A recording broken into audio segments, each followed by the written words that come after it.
Joey Ryan might have just been recently fired from Disneyland, brother. That didn't stop him from appearing on the recent episode of ECW. July 24, 2007. Joey Ryan back in town, but as we know him back then on ECW, he was called Joey Blalock. Blalock. Weird name, but it was an even weirder promo from John Morrison. Don't really know what was going on here. Some of the lines were good, but the deliveries were absolute shite. He was talking like the Royal Mail then. That's it. UPS, whatever you want to call it. What's the other one? Tom Hanks would know. In that pish movie, Castaway. Who was he? What? Is it UPS? What's the American Parcel one? Force? No, it's no Parcel Force. The American one. Don't give a fuck, man. All that matters is John Morrison comes out, talks about the Arizona Cardinals. This 45-year-old Arizona Cardinals. You know what I mean, man. This was not good for Morrison. He's got a lot better. Why couldn't Morrison, who came back in WWE recently, have existed? I think he would have been really good here. He's alright here, but he's very green. He's green as the grass. Isn't he? He has the wrestling ability here, but on the mic, it's... What's going on? I think it could have worked if he still had Melina with him. Yeah. On his own, I don't know. Fuck, Matt Striker in his corner even. I do like Matt Striker and Big Daddy feel but... Anyway, John Morrison says that he's found Arizona's best athlete and they're going to take part in the 15 minutes of fame. Out comes some guy called Joey Blalock, but we all know him as Joey Ryan.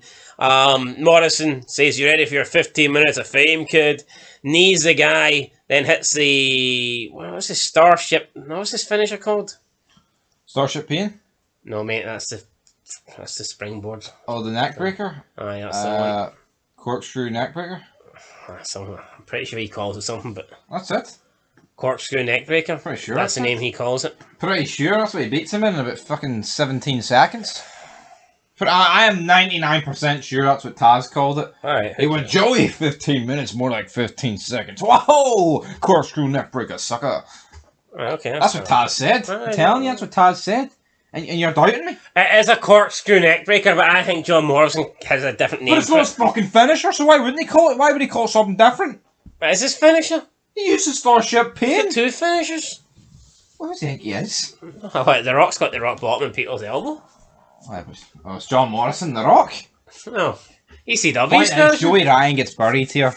Yep, Joey Ryan gets buried. Sacked for Disneyland. Buried on our ECW. Not a good week for Joey Ryan. We then have Dreamer, Burke, and CM Punk. That's the one I was looking for. CM Punk. They all want a shot at. They all want a shot at Nitro. But Morrison. I meant Morrison. They just want 15 minutes of fame. Yeah, Dreamer wants his 15 minutes of fame. Yeah, you say there's no one in here that can beat you. Well, I'm extreme and I can beat you. Then Burke comes out and says, "Oh, Tommy, forget about your 15 minutes of fame. You're 15 years past your sell-by date. 15 years past your prime, buddy." Morrison needs... That was in 2007. Morrison needs that's 15 years ago itself. Yeah, Morrison needs a better challenger. He needs a young, good-looking, face of extreme Elijah Burke.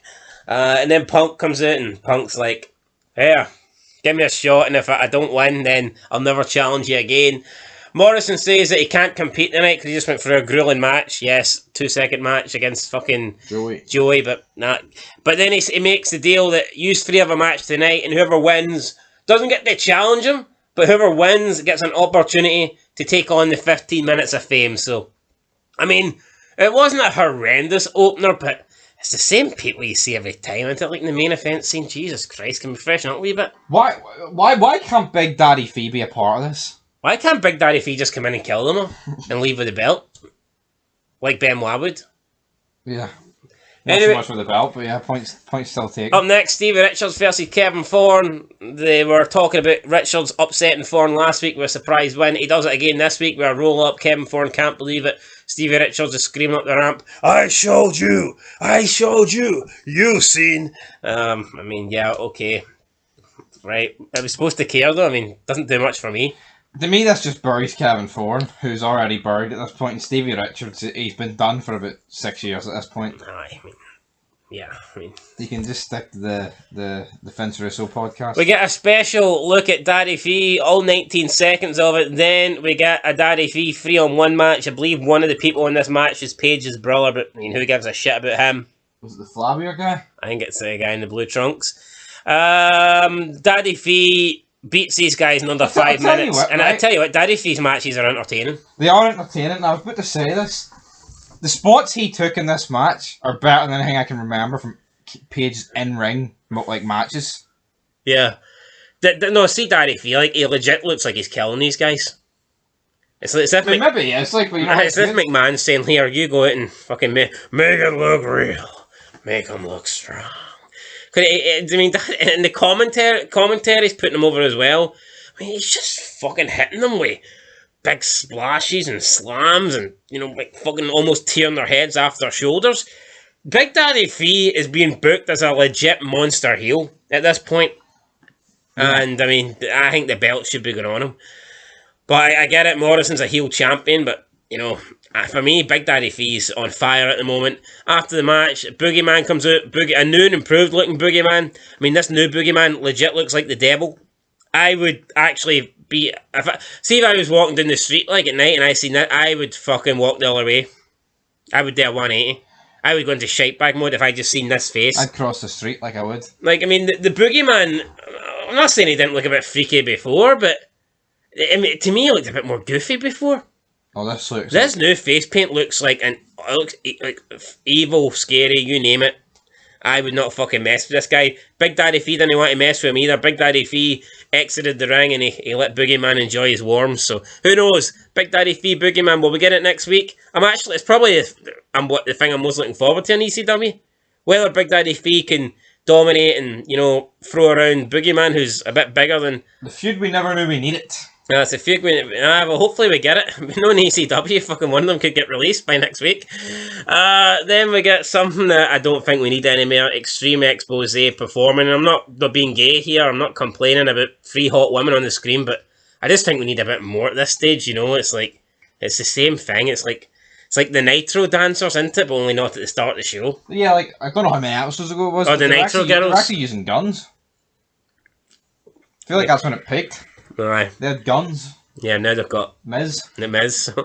They introduce the Miz. Miz comes out. Miz takes on Balls Mahoney. The Miz beats Balls Mahoney. What a shocker. Then we get a special look at Tommy Dreamer. we see stuff from 15 years ago when, according to Elijah Burke, he was in his prime. 15 years ago, it'd be 1992. What do you mean? Dreamer wasn't wrestling in 92. I don't know. 94. 15, maybe 10 years ago. He was in his prime, like... I'd say, I'd 97, that's probably a bit fair.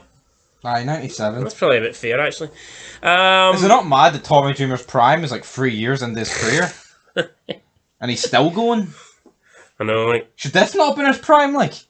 Probably should have, like... No, but do you not think there's a big difference between Tommy Dreamer at One Night Stand 2006 and now? I don't know if he let himself go in the space of a year, like, but... Well, I thought you meant 2022, not now, as in this. Oh, no, I mean... I mean, like, from the one night... Do you not think he just moved a lot better? I think One Night Stand 2005 as well, he just seemed a lot more... And you would think because he wasn't with WWE, like, in a contract, you'd think that he would have been in worse shape.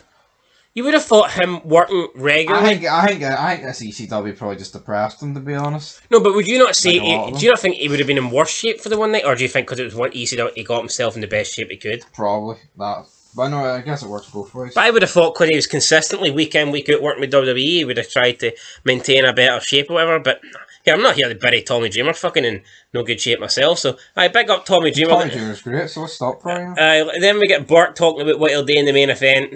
Basically, we know he ain't winning, but he's going to try and convince us that he is. Then we get Triple H promo, Triple H segment.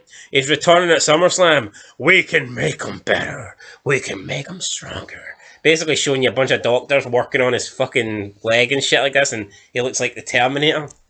Triple H They went all returns. out, like, 'cause they did this with 2002 one, but here they went fucking, I think they even went even more. We will build them back better. Sounds like a fucking Joe Biden slogan or something.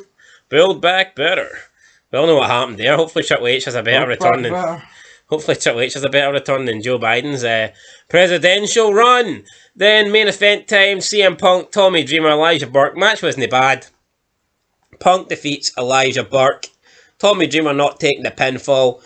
Punk wins and Punk books his opportunity to take on John Morrison next week in the 15 Minutes of Fame. CM Punk finishes ECW celebrating and ECW goes after there. So that's it for your show tonight. Now we're getting Punk against Morrison again. Yeah.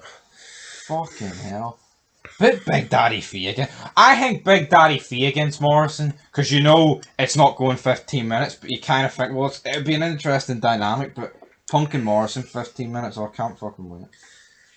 I know, Big Daddy Fee 15 Minutes of Fame would have been great. And plus, can you imagine Morrison selling for his moves? I know.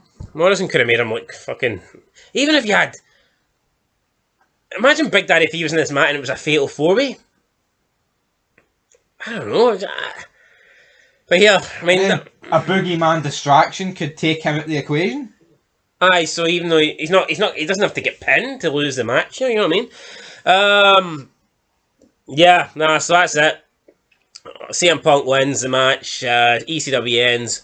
Wasn't the worst show in the world. I mean, I do like Big Daddy Fee destroying people.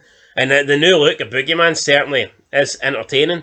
I mean, The Miz and Balls Mahoney, Stevie Richards and Kevin Thorne, those matches do nothing for me, like. No, awful to take away from it big time. I mean, the opener was alright, like... I'll give it a 5. I'm gonna get a 4. Alright, I enjoyed Triple H, I enjoyed the promos, and I enjoyed Big Daddy Fee. Aye, And the main event was alright. Alright guys, 4.5 out of 10, that's your ECW, let us know what you think down below. But until next time, we're done for the land of the extreme. Bow, bow, bow, bow, bow, bow, bow, bow, bow.